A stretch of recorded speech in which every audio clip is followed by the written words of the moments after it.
Hello everyone, good morning আৰু কি খবৰ সবৰ আশা কৰোঁ ভালেই মোৰ খবৰো ভাল ৰাতিপুৱা ব্লগিং ষ্টাৰ্ট কৰি দিলোঁ আজি ৰাতিপুৱাৰ পৰা কি কৰোঁ সেই আটাইখিনি আপোনালোকক দেখুৱাবলৈ চেষ্টা কৰিম গতিকে বেছি পলম নকৰি ভিডিঅ'টো ষ্টাৰ্ট কৰোঁ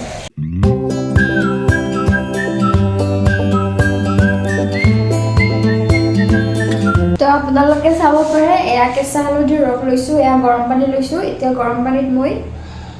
কেঁচা হালধিখিনি মিক্স কৰি দিম তো চাওক কালাৰটো ধুনীয়া হৈছে এতিয়া মই এইখিনি খাই দিম এনেকৈ সদায় ৰাতিপুৱা খালী পেটত মই হালধিৰ ৰস খাওঁ আৰু হালধিৰ ৰস খাই উঠি আমলখিৰ ৰস খাওঁ এতিয়া মই আমলখিৰ ৰস খাম আৰু আমলখিৰ ৰসখিনি মই আইচ কিউবত এনেকৈ জুচ বনাই থৈ দিওঁ আৰু এনেকৈ সদায় ৰাতিপুৱা খালী পেটত এটা এটাকৈ খাই দিওঁ গৰম পানীৰ লগত মিক্স কৰি তো এতিয়া মই গৰম পানী লৈছোঁ গৰম পানীত এয়া আমলখিৰ পিচটা দিম তো ধুনীয়াকৈ চাওক গলি গৈছে এতিয়া মই চামুচ এখনেৰে পুৰা এইখিনি গলাই দিম ৰাতিপুৱা খালী পেটত আমলখি খোৱাটো আৰু হালধিৰ ৰস খোৱাটো কিমান ভাল আমিতো চবেই জানোৱেই মই পিছে এই কামটো কৰা বেছি দিন হোৱা নাই প্ৰায় 20-25 দিনমান হ'ল এই কামটো ষ্টাৰ্ট কৰা আৰু মানে ৰাতিপুৱা যেতিয়া খালী পেটত এইটো খাই দিওঁ ন দিনটোলৈ কিবা এটা ভাল লাগি থাকে কিবা এটা ফ্ৰেছ লাগি থাকে ভিতৰৰ পৰা তো আপোনালোকেও খাই চাব পাৰে এনেকৈ যিহেতু এইখিনি সময় এতিয়া কেঁচা হালধি আৰু আমলখিৰ চিজন তো যিসকলৰ ঘৰত কেঁচা হালধি নহয় তেওঁলোকে সেই বাকী ৰান্ধনী হালধি যিটো ব্যৱহাৰ কৰে সেইটো হ'ব পাৰে কিন্তু কেঁচা হালধিটো হ'লে বেছি ভাল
মই ৰাতিপুৱা ঘৰ সাৰি মুচি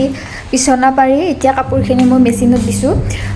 তো এতিয়ালৈকে মই একো খোৱা নাই আৰু আপোনালোকে যিসকলে মোৰ ভিডিঅ' চাই তেওঁলোকেতো জানেই ৰাতিপুৱা খালী পেটত প্ৰথমতে মই হালধিৰ ৰস আৰু আমলখিৰ ৰস খাওঁ তো এতিয়া মই সেইখিনি কৰোঁ তাৰপিছত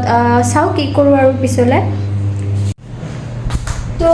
মইতো খালোঁ এতিয়া এইখিনি হাজবেণ্ডৰ কাৰণে লৈছোঁ কাৰণ অকণ মই খালেতো নহ'ব ঘৰৰ চবকেইটাই পূৰা ফিট থাকিব লাগিব চ' এতিয়া হাজবেণ্ডকো এইখিনি মই দি আহোঁ তো এতিয়ালৈকেতো ৰাতিপুৱাৰ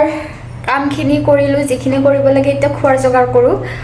আজি ৰাতিপুৱা ভাত নাখাওঁ অ'টছ খাম বুলি ভাবিছোঁ চ' এতিয়া অ'টছ বনাওঁ আৰু তাৰপিছত অকণমান ৰেষ্ট লৈ উঠি আৰু দুপৰীয়াৰ ভাতৰ বাবে যোগাৰ কৰিব হ'বই আৰু কাপোৰখিনিও মই ৰ'দত শুকাব আছে তো সেইখিনিও মই কৰি লওঁ তো দেখুৱাই আছোঁ আপোনালোকক চাই থাকিব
মই কাপোৰ চাপোৰ মেলি দি উঠি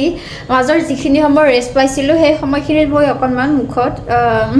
স্কিন কেয়াৰ কৰিলোঁ যিহেতু স্কিনটো অকণমান বেয়া হৈছে আৰু এসপ্তাহমানৰ পৰা মই মানে স্কিন কেয়াৰ কৰি আছোঁ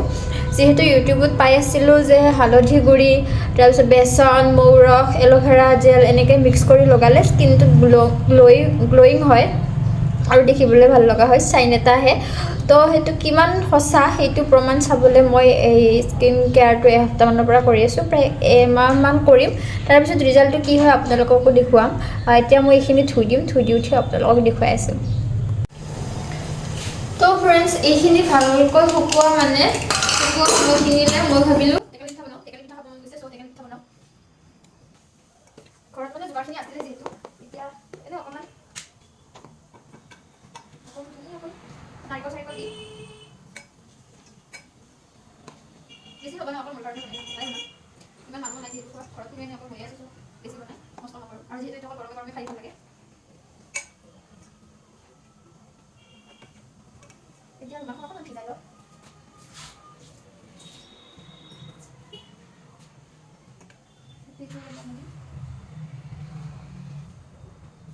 মই ইমান ভালদৰে নাজানো দেই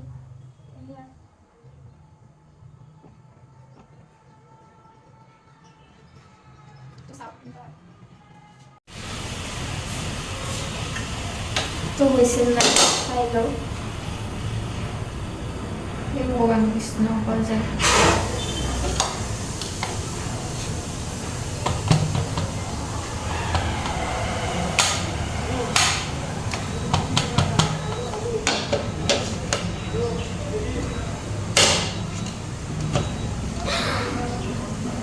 হৈ গ'ল ইমান ধুনীয়া হৈছে চা আৰু এটা বনাম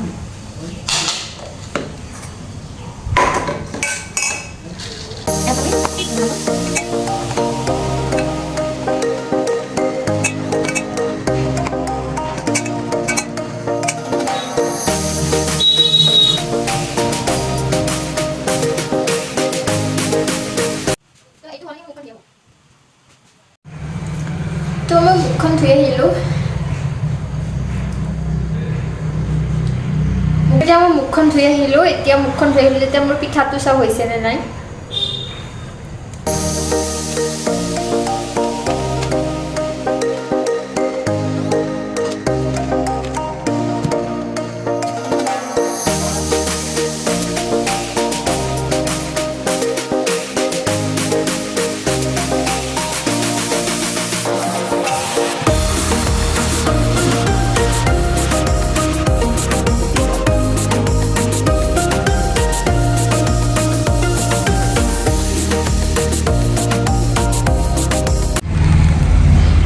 ফ্ৰেণ্ডছ আজিৰ ব্লগটো ইমানতে শেষ কৰোঁ অহাকালিলৈ আৰু এটা নতুন ব্লগৰ সৈতে চাগে আপোনালোকক লগ পাম বাকী আপোনালোক সকলো ভালে থাকক আৰু যদি কোনোবাই মোৰ চেনেললৈ প্ৰথমবাৰ আহিছে তেতিয়াহ'লে চেনেলটো ছাবস্ক্ৰাইব কৰি দিব তো আজিলৈ ইমানতে সামৰিছোঁ বাই বাই